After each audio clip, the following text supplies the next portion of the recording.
ABC Actu. ABC Actu, c'est l'essentiel de l'information. ABC Actu, c'est la politique, l'économie, le social, la culture, la religion, la science, la technologie, le développement et les divers. ABC Actu, l'essentiel de l'information pour vous, FM Prêt.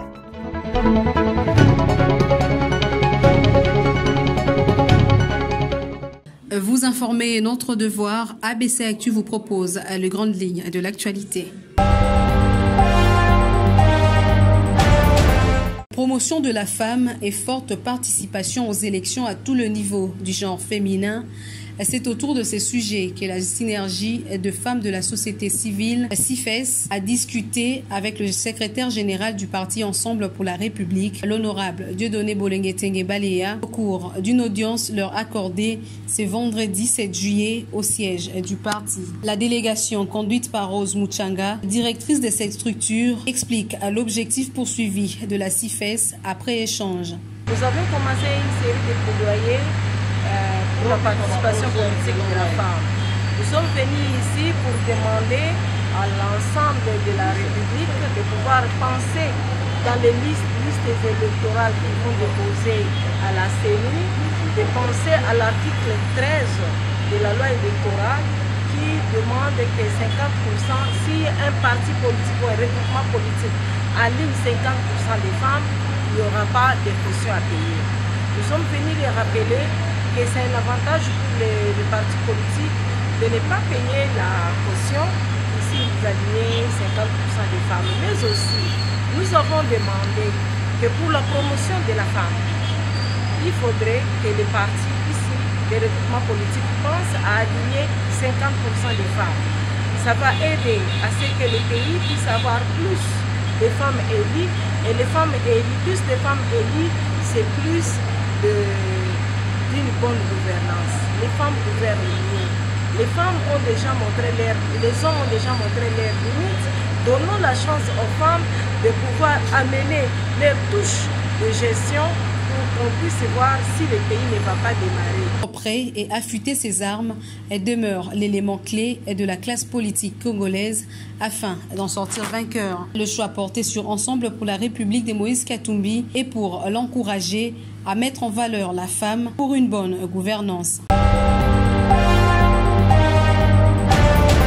C'est dans les soucis de mettre en application les plans stratégiques de relance de Kobil SA que le directeur général de cette société de l'État, M. Georges Ketel Yamba, et sa suite se sont rendus en séjour sur terrain au niveau de plusieurs stations de vente de Kobil Okapi Gombe, station Kasavubu Gombe toujours, en passant par station Kobil Elikia située à Lingwala, pour chiter à Kobil, rond-point Mollard de Kasavubu, avec comme idée principale, vérifier l'état de l'outil de travail et de palper du doigt la manière dont les agents se comportent par rapport à la clientèle de Kobil. Sur place, la délégation de Kobil a pu s'entretenir avec les chefs des différentes stations, question de s'imprégner des défis à relever afin d'améliorer les conditions de travail des agents, comme nous explique le directeur général Georges Ketel Yamba. Nouvelle direction générale de Kobil, avec le conseil d'administration, nous avons effectué cette visite qui s'inscrit dans le cadre d'une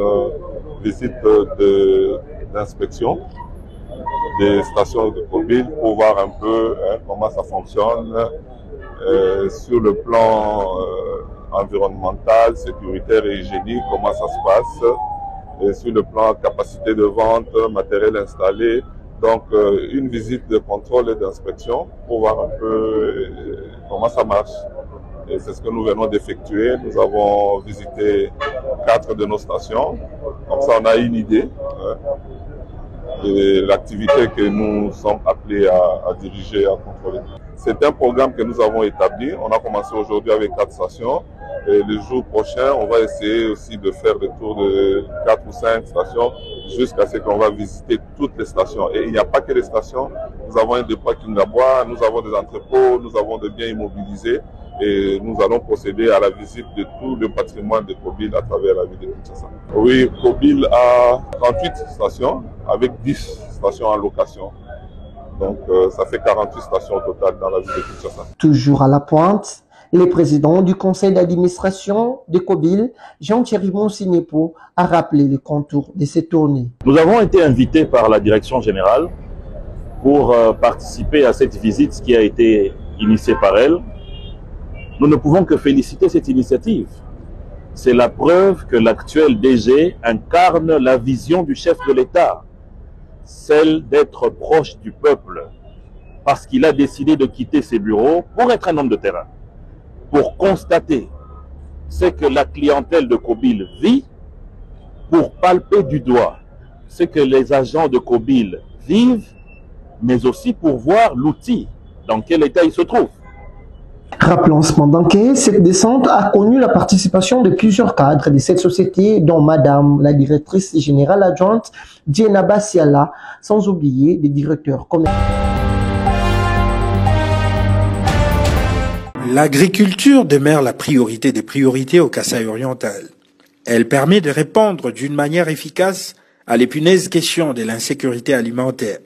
C'est dans cette optique que le gouverneur de province, Patrick Mathias Kabea-Mathiabidi, à travers son gouvernement, veut capitaliser le 3 saisons agricoles pour anticiper promptement toute éventualité dans ces domaines. L'autorité provinciale s'est rendue ce jeudi 6 juillet dans le secteur de Benachissoaka, dans les territoires de Tchilégué, pour palper du doigt de travaux de la saison agricole C et communier avec la population locale.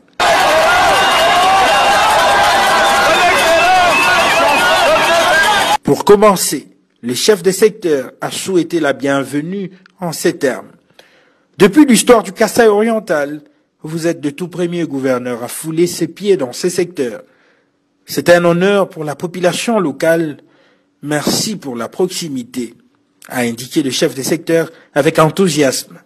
Il n'a pas manqué de présenter les desiderata de la population locale auprès de l'autorité provinciale. Prenant la parole, le gouverneur de province a exprimé sa gratitude à l'endroit de la population locale avant de rassurer chacun qu'il travaille dans la vision éclairée du président de la République, Félix Antoine Tshisekedi Tshilombo, qui prône la prééminence du sol sur le sous-sol. Le chef de l'exécutif a fait savoir qu'il va répondre favorablement aux desiderata de la population. Après son allocution, le gouverneur de province, un homme de terrain, s'est rendu sur les lieux où sera cultivé plusieurs hectares des aliments de première nécessité, notamment le maïs pour la saison C, qualifié de période difficile ou des soudures pour les agriculteurs.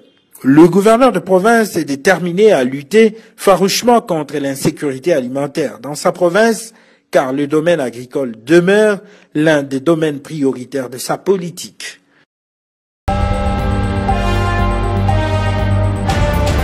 Il a fait d'une pierre deux coups. Lui, c'est le patron des infrastructures congolaises, Alexis Gisaro Mouvouni, qui a commencé d'abord par visiter quelques travaux effectués dans quelques communes, puis s'est rendu au quartier Mpassa 3 dans la commune d'Ensélé pour lancer le travaux de construction de la grande avenue BAT, commençant son périple à la commune de Lemba, où le travaux s'effectue sur quelques avenues regroupées par un boucle portant le même nom, où les travaux sont effectués à 70% au niveau d'exécution physique. Sur la 14e rue Limété, les travaux sont pratiquement achevés, où le coût d'exécution est évalué à 90%. Cette route, précise Alexis Gisaro, est d'une importance capitale car elle connecte le boulevard Lumumba à la grande avenue Poilou. Sans relâche, le numéro 1 des ITP s'est rendu sur l'avenue de la Paix dans la commune de Kisanso, jouant un grand rôle de désenclaver cette commune. Et cette avenue, après son état de délabrement, a subi également sa cure des jouvences, constate Alexis Gisaro. Au niveau de BAT, ça sera pour la première fois qu'une route asphaltée soit construite dans ces coins de la capitale sous la bonne volonté du chef de l'État, a précisé la tête couronnée des ITP. C'est de préciser que les travaux seront réalisés sur une longueur de 2,500 km pour une durée de 6 mois. De même que les travaux étaient exécutés sur l'avenue Terre Jaune, il en sera de même sur BAT et Efobank incessamment. Promesse d'Alexis Gisaro. Rappelons que le gouvernement de Warrior, par les truchements du ministère des Infrastructures et Travaux Publics, milite jour et nuit pour améliorer les conditions de vie des Congolais dans les secteurs des infrastructures. Couverture santé universelle, un méga programme du chef de l'État Félix-Antoine Tshisekedi. La Fédération des centrales d'approvisionnement en médicaments essentiels de la RDC met la main à la pâte. C'est dans ces cadres que le vice-ministre de la Santé a reçu dans son cabinet de travail le docteur Nkou Imbi à la tête d'une forte délégation composée des responsables du centre des distributions provinciales de médicaments en République démocratique du Congo. La FEDECAM est venue signifier à l'autorité son soutien au programme de couverture santé universelle. Représentée dans toutes les provinces, la FEDECAM a une capacité de stockage de 162 000 mètres cubes avec la possibilité de distribuer les médicaments même dans les Congos profonds, assure le président du conseil d'administration, le docteur David Nkouimbi. La délégation a saisi cette opportunité pour faire savoir au vice-ministre de la Santé le tracasserie fiscale et administrative dont ils sont victimes dans la chaîne d'importation de médicaments. De son côté, le vice-ministre de la Santé, le docteur Serge Olen, a rassuré ses hôtes de la volonté du gouvernement, sous l'impulsion du chef de l'État, d'offrir à la population le soin de santé de qualité dont le médicament demeure le pilier principal. Faisant d'une pierre deux coups, la délégation de la FEDECAM a officiellement annoncé à l'autorité de la tenue prochaine de la table ronde des centrales des distributions régionales de médicaments à Kinshasa. Ces grands forums réunit annuellement toutes les centrales régionales d'approvisionnement en médicaments de la FEDECAM permet pendant 5 jours à tous les acteurs de la santé qui œuvrent dans les cadres des approvisionnements en médicaments de réfléchir sur la contribution à la couverture santé universelle. Ce journal est arrivé à sa fin. Merci à tous de nous avoir suivis.